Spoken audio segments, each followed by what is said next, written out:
Hey friends, I hope you are having a fantastic day. If you're new here, my name is Julie and I'm a novice soloist who's working towards making my fantasy wardrobe a reality. Today we're going to be deviating from my fantasy wardrobe a little bit and we're going to do something a little exciting. I love making things for other people. If you can't tell. I do it all the time and I just love it so much. One of my favorite things to do is make stuff for my mom because she made so much stuff for me growing up and so much of me going, I want this and this and this and this and this, and her just putting it all together and be like, she tolerated a lot of that for many years, so now I like to return the favor and make her stuff. So she found a skirt, and I'm gonna put the skirt pattern here, and she was like, I love this skirt, and I'm like, I love that skirt. Maybe this fabric that we got on sale at Fabricland for that leap year sale, that could maybe be the ruffle, and I was like, oh yeah, and then maybe like that rayon, that rayon challis that I made my dress out of, that could be the rest of the skirt. I need it to be an outfit, not just a skirt. She was like, I just want the skirt. I'm like, no, there needs to be a whole outfit involved. So I was like, what could we do for the top? And wouldn't you know, let me move my coffee so I don't mess stuff up, but wouldn't you know that the knit that we got at the same sale perfectly matches this fabric? That was such a happy accident, and this happens all the time to us. Uncannily all the time to us, where I seem just to buy fabric that matches unintentionally. Is that a thing? Does anyone else experience that, or is that just a lucky universe thing that I should be thanking the fabric gods for? Let me know. We went between a few different tops, and we ended up picking this one from the same company, and I think it's gonna be really cute. So because my black rayon chalice is not in yet, it shipped this morning. I'm very excited, but it's not quite in. So we're gonna start with the top because I have the fabric and it's stretchy and there's not much to it. It's a very simple, cute tulip hem top. It's adorable.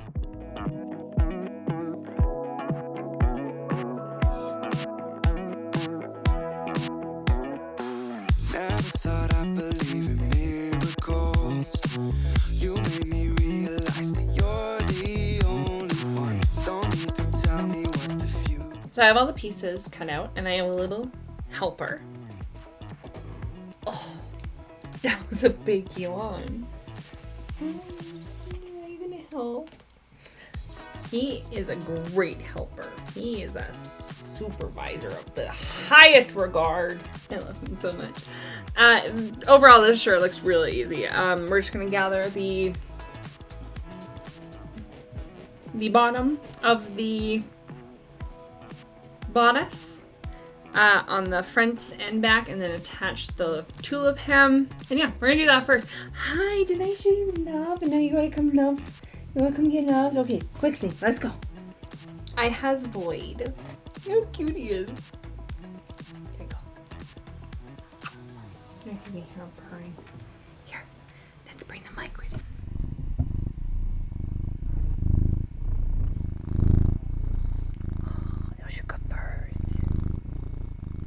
There you go. Healing purrs from my just sweet boy. I really like when pattern companies have really detailed instructions. I think that's really great. I think it's great for it's a little bit more user-friendly for the beginner sewist. Okay, seam allowance unless stated otherwise is a quarter of an inch, which is a 2/8. Yeah.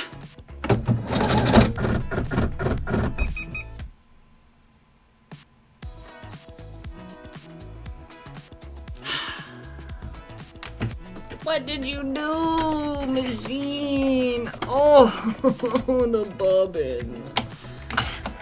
Why have thou forsaken me? Does this happen to anybody else? Where you just immediately, right out of the gate, the bobbin just goes, "Blah!" And I have yet to have to figure out.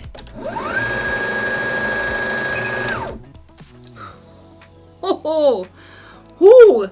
This is why this is why if you're messing around in here, you move this over so that if you accidentally press the button, you don't sew your little fingers. That was so scary. That was scary. Are you trying to offer emotional support? Thank you. I so appreciate that. to hold. Oh, I'll be fine 'cause we'll be laying in. Okay, I have the bodice and the tulip skirt piece pinned together. It gathered and pinned together. And now we just have to stitch both those sides together, making sure that we have one going one way and one going the other. So I'm going to do that right now, and I think I have them put correctly. So let's just change our settings back. In the sun, so you can let your hair down. I'll hide all of your worries. So I have the first one sewed together, and the gather just did not go well sewing it together. Like, I don't know what's wrong, so I'm just gonna I'm gonna take the gather out of this one, because really it was a disaster. Like, the inside of it, I'll show you. I'm concerned that it's not even going to look okay. Like, it's doing some weird stuff. Oh.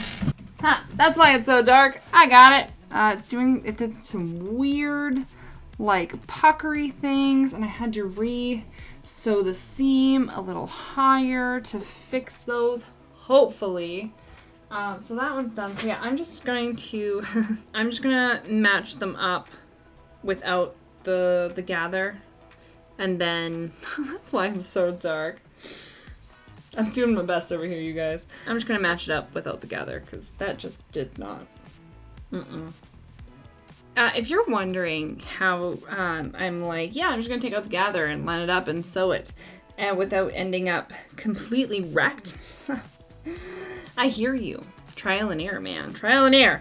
But what I do is, this is not a technique I recommend if you can do it any other way, but it's something I learned when I was doing the Assassin's Creed hood pleats, actually, which is funny. I will take the two ends and I will stretch them out, and I will just move my fingers and try and get as accurate to the middle as possible, and then I'll put a pin. And then I'll take from that middle to this end, and I will stretch it, and I'll find what hopefully is the middle and put a pin, and then just keep doing that. Oops. And then just keep doing that in between the pins until you have as many pins as you feel you need. I like to do quite a bit because I overcompensate. Is that a good thing or a bad thing? Ow, I just poked my finger. I don't know if that's a good thing or a bad thing. Ooh, that hurt real bad. I don't know if that's a good thing or a bad thing. It's just what I do. We all have our things, right? Our things that we do. That's on trauma. Then you can kind of see how, like, oh, this did not end up in the middle correctly. It's too far over on this side. So you just pull it. Restretch it. Do not stab yourself like I did. Ouch. Sometimes your end ones will come out. Clips are kind of better for this. That's it. But I just don't want to go find mine. And then there you go. See how it's a little bit flatter? Frankly, hope for the best. Yeah. If you're pulling this down, it'll pull the fabric this way, and then the fabric won't move through this way. So you kind of have to gently pull both ways, if that makes sense. And then it will do this little, like, gather here. I don't like pinning. I don't like sewing over pins. I have a genuine fear of a pin breaking and, like, going in my eye, which I know it's something that I'm gonna have to work through, especially with some of the things I want to make. So I'm trying. Is this a standard sewing technique? No, it's not. I have no idea what I'm doing. I'm just messing around and finding out. That's what we do here. We do our best. You know, it says that it's got a top-down bobbin, so that you can, top-down plastic covering plastic bobbin, so that you never run out of thread again. And I just do. I do not notice it. I do not see it. I don't look at it. I don't know. Maybe it's a habit thing I'll get into. I don't know. There. Look at how much nicer that is. So much nicer. Okay. I am going to iron. Oops, I got thread going everywhere from other projects. I very much dislike being in the middle of a few projects at once, but sometimes it's just the state of things, and it just is what it is. So let's do it. Let's get through it. Alrighty, I'm gonna have to iron these out. Now it's just to do the back bodice as well. I did gather the back one too. I'm taking that out too, and I'm doing it my way. I'm doing it my way. That's what sewing is. I don't need permission. Ooh, I threw my phone on the floor. Oh, got a little too rambunctious. I don't need permission. You also don't need permission. That thing that you want to do, they're like, do it. Do it. Okay, so I have all the bodice pieces and the back pieces sewn to the bottom of the top, and now it's just sewing the shoulder seams. And then what we're going to do is fold. After we sew the shoulder seams, what we're going to do is take this bottom corner here and sew a roll hem all the way across the bottom here, across the back, and then up the neckline here, and sew that all in. So I'm going to do all of that right now. Shoulders first. All right, where's the back of the back? What? This shoulder goes here, making sure that the bodice pieces are facing the right way. Does that make sense? I hope that makes sense. So they would cross over the front so you don't accidentally have two boobs going the wrong way. We've all been there. They have you sewing the seam along the neckline and the bottom before sewing the sides, and I'm going to do that just because that's how they have it done, although I don't see why. Maybe just to very cleanly close in the edges of the hem into the seam. It is kind of nicer to do a hem first and then sew all those edges in than it is to do like a rolled hem over a seam, especially like a zigzagged seam. I got there. Okay, let's sew this together, and then we will hem it all, and then next. Worries away, and we don't have to go now.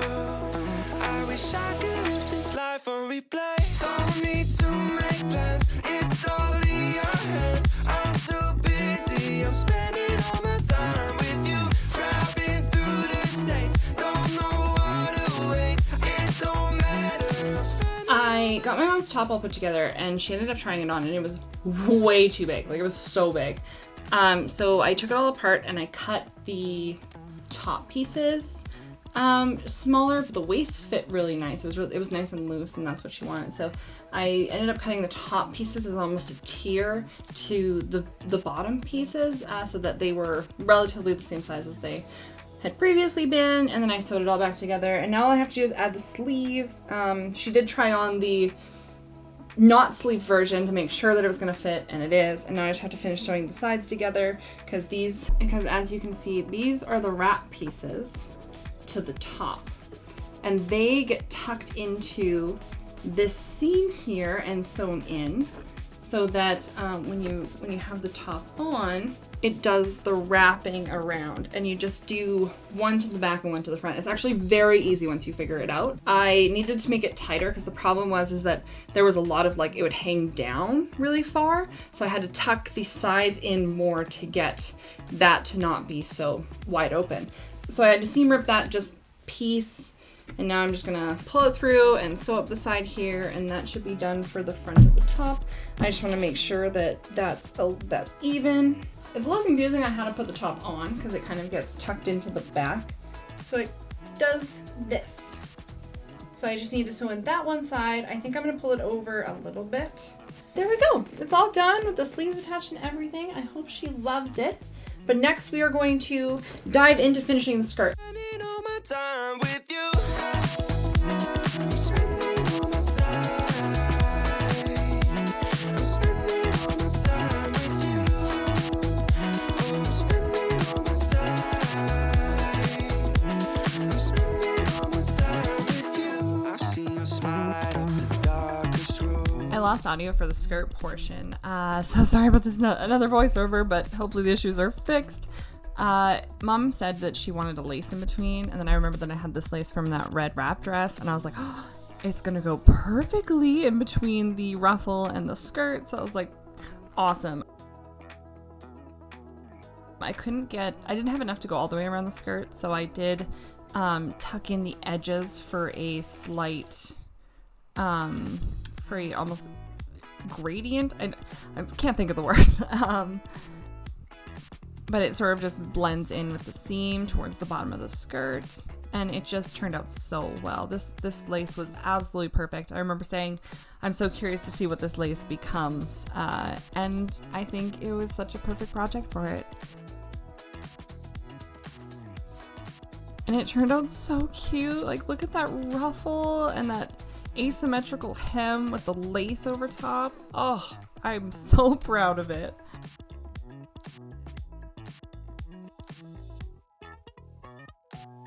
There, so here's the top. It's all done. It's so cute, and it's going to go over top of this gorgeous, it's so pretty, you guys. Oh my goodness, I'm so proud of it. This asymmetrical hem skirt, which is just, it turned out so well. I love the lace detailing on top. I'm so glad we thought about that. Seriously, this skirt is incredible. I feel like I need one too. I love the asymmetrical hem, and it moves so nice. Oh, I'm so excited for her to try it on, and that's all that's left until she gets here. I have nothing more to do on this project. I hope she loves it, and I'm really excited to see how it looks. I'll put your love on top.